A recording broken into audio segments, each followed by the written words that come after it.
korralik päev. õues on miinuskraadid. Rummi on külmunud. Tuul on külm. Ja ilmselt kõige põnevam tõus on praegu.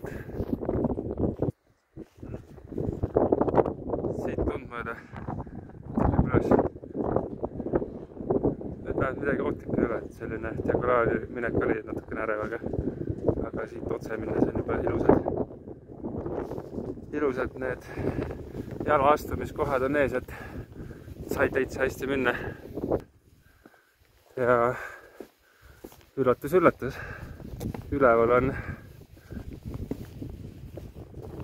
kohvik. Ja inimesed ei ehita mitte metsaonne, vaid teeb hoopis siuksesse kohta.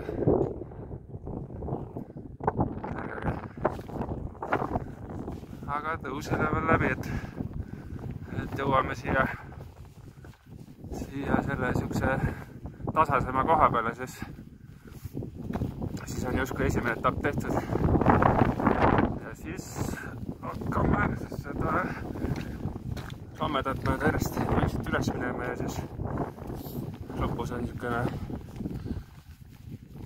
vähe, paistab seal niisugune järsak, mida tuleb seal üleval väljatada. Ja siis tõmmega kas saadame edasi ka minna. Ja siis ongi Rüžü tipp 2503.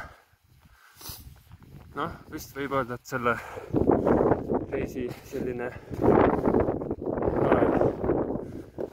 kõndimise mõttes. Okei.